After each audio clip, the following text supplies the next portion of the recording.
ବିଛଣାରେ ଶୋଇକି ଏହି ଗୋଟିଏ ମନ୍ତ୍ରକୁ 3 ଥର ପଢ଼ି ଦିଅନ୍ତୁ। ଗ୍ୟାରେଣ୍ଟି ଦେଉଛି ସୁନ୍ଦରୀରୁ ସୁନ୍ଦରୀ ଝିଅ ତୁମ ପ୍ରେମରେ ଦିବାନୀ ହୋଇଯିବ। ପଡ଼ିଶା ଘର ସୁନ୍ଦରୀ ଭାଉଜ ପଟିଯିବ। ହାତ ଧରି ରୁମ୍କୁ ଡାକିବ ଆଉ ଯାହା ଚାହିଁବେ ତାହା କରିବାକୁ ଦେବ। ଯଦି ଆପଣ କେଉଁ ଝିଅ ବା ବିବାହିତା ମହିଳାକୁ ପଟାଇବାକୁ ଚାହୁଁଛନ୍ତି କିନ୍ତୁ ଯେତେ ଚେଷ୍ଟା କଲେ ମଧ୍ୟ ତାକୁ ପଟାଇ ପାରୁନାହାନ୍ତି, ତାକୁ ନିଜର ମନ କଥା କହିବାକୁ ଡରୁଛନ୍ତି, ଆଉ ଆପଣ ଚାହୁଁଛନ୍ତି କି ସେ ଝିଅ ବା ମହିଳା ନିଜେ ଆସି ଆପଣଙ୍କୁ ଭଲ ପାଉଛି ବୋଲି କହୁ, ତେବେ ଆଜିର ଏହି ଭିଡ଼ିଓଟି ଆପଣଙ୍କର ଇଚ୍ଛାକୁ ପୂରଣ କରିବ। କାହିଁକିନା ଆଜିର ଏହି ଭିଡ଼ିଓଟିରେ ମୁଁ ଆପଣଙ୍କୁ ଶିଖାଇବି ଝିଅ ପଟାଇବା ପାଇଁ ବଶୀକରଣ ବିଦ୍ୟା, ନାରୀ ମୋହିନୀ ବଶୀକରଣ ବିଦ୍ୟା, ଯାହାର ପ୍ରୟୋଗରେ ଆପଣ କେଉଁ ବି କୁଆଁରୀ ଝିଅକୁ ବା ବିବାହିତା ମହିଳାକୁ ଅତି ସହଜରେ ପଟାଇ ପାରିବେ କେବଳ ଗୋଟିଏ ମନ୍ତ୍ରର ସାହାଯ୍ୟରେ।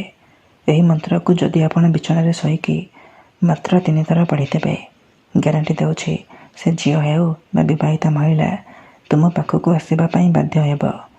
ରାତି ଦିନ ତୁମକୁ ଫୋନ୍ କରିବ, ଘରକୁ ଡାକିବ, ଆଉ ଯାହା ଚାହିଁବେ ତାହା କରିବାକୁ ଦେବ। ନମସ୍କାର ଦର୍ଶକ ବନ୍ଧୁ, ଏସ୍ ମନ୍ତ୍ର ଚ୍ୟାନେଲରେ ଆପଣମାନଙ୍କୁ ସ୍ୱାଗତ।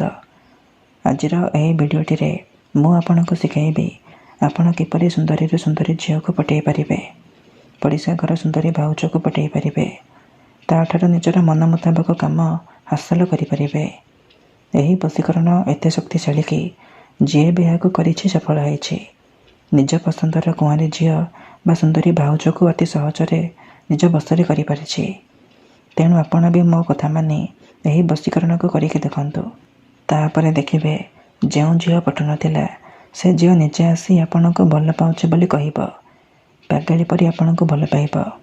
ଯେଉଁ ବିବାହିତା ମହିଳା ବା ପଡ଼ିଶା ଘର ଭାଉଜକୁ ଆପଣ ଦିନରାତି ଭାବୁଛନ୍ତି, ତା'ର ସୁନ୍ଦରତାକୁ ଦେଖି ତା ଆଡ଼କୁ ଆକର୍ଷିତ ହେଉଛନ୍ତି, ସେ ନିଜେ ଆପଣଙ୍କୁ ଫୋନ୍ କରିବ, ଘରକୁ ଡାକିବ, ଆଉ ଯାହା ଚାହିଁବେ ତାହା କରିବାକୁ ଦେବ।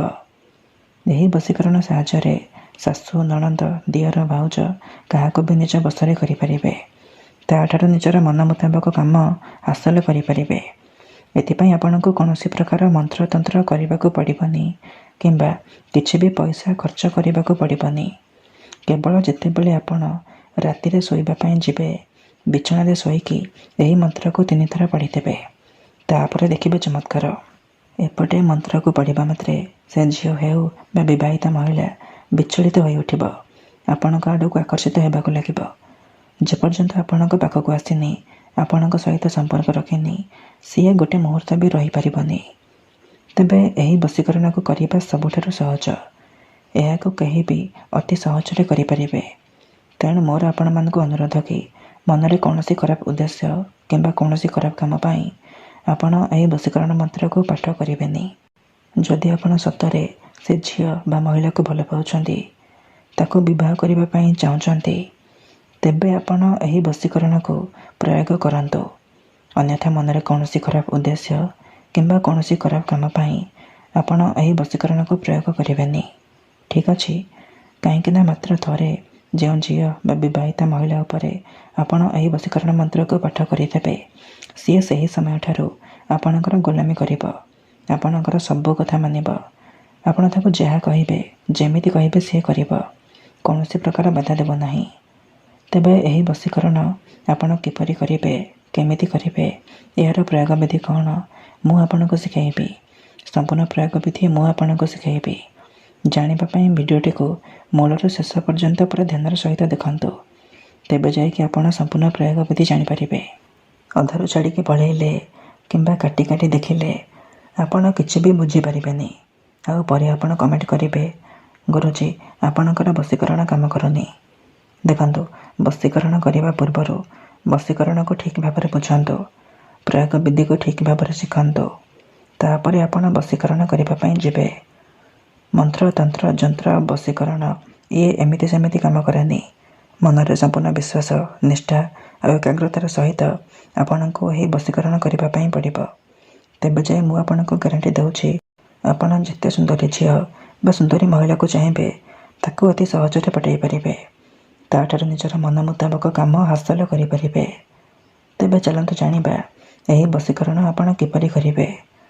ବିଧିଟି ଜାଣିବା ପୂର୍ବରୁ ଯଦି ଆପଣ ଆମ ଚ୍ୟାନେଲକୁ ପ୍ରଥମ ଥର ପାଇଁ ଆସିଛନ୍ତି, ତେବେ ଦୟାକରି ଚ୍ୟାନେଲକୁ ସବସ୍କ୍ରାଇବ୍ କରି ପାଖରେ ଥିବା ବେଲ୍ର ଆଇକନ୍କୁ ମଧ୍ୟ ଦବାଇ ଦିଅନ୍ତୁ, ଯାହାଦ୍ୱାରା ଆମେ ଯେଉଁ ବି ଭିଡ଼ିଓ ଅପଲୋଡ଼ କରିବୁ ସର୍ବପ୍ରଥମେ ଆପଣ ଦେଖିପାରିବେ ଆଉ ତା'ର ଲାଭ ପାଇପାରିବେ।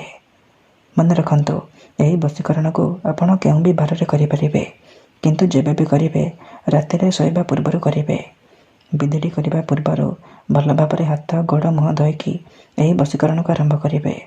ପ୍ରଥମେ ଆପଣ କ'ଣ କରିବେ, ଯେତେବେଳେ ରାତିରେ ଶୋଇବା ପାଇଁ ଯିବେ ନିଜ ବିଛଣା ଉପରେ ପୂର୍ବ ଦିଗକୁ ମୁଣ୍ଡ କରିକି ଶୋଇପଡ଼ିବେ। ତାପରେ ନିଜର ଡାହାଣ ହାତକୁ ଛାତି ଉପରେ ରଖିବେ ଆଉ ଆଖି ବନ୍ଦ କରିକି ସେଇ ଝିଅ ବା ମହିଳାକୁ ମନେ ମନେ ଭାବିବେ। ତା'ର ମୁହଁକୁ ନିଜ ମନରେ ଭାବିବେ। ତାପରେ ଏହି ମନ୍ତ୍ରକୁ 3 ଥର ପଢ଼ିଦେବେ। ଓମ୍ ନମଃ କାମାକ୍ଷା ଦେବୀ ଆମୁକମ୍ ମେ ବଶ୍ୟମ୍ କୁରୁ କୁରୁ ଫଟ୍ ସ୍ୱାହା। ଏଠାରେ ଆମୁକମ୍ ଜାଗାରେ ଆପଣ ସେଇ ଝିଅ ବା ମହିଳାର ନାମ କହିବେ, ଯାହାକୁ ଆପଣ ନିଜ ବଶରେ କରିବା ପାଇଁ ଚାହୁଁଛନ୍ତି। ମନ୍ତ୍ରକୁ 3 ଥର ପଢ଼ି ସାରିବା ପରେ ଛାତି ଉପରୁ ହାତକୁ କାଢ଼ିବେ ଆଉ ଛାତିରେ ଗୋଟିଏ ଥର ଫୁଙ୍କିଦେବେ। ଏହିପରି ଆପଣ ଲଗାତାର 3 ଦିନ ପର୍ଯ୍ୟନ୍ତ ରାତିରେ ଶୋଇବା ପୂର୍ବରୁ ଏହିପରି କରିବେ। ବିଛଣାରେ ଶୋଇକି ଏହିପରି କରିବେ। ମନେ ରଖନ୍ତୁ, ପ୍ରଥମ ଦିନରୁ ହିଁ ପ୍ରଭାବ ପଡ଼ିବା ଆରମ୍ଭ ହୋଇଯିବ।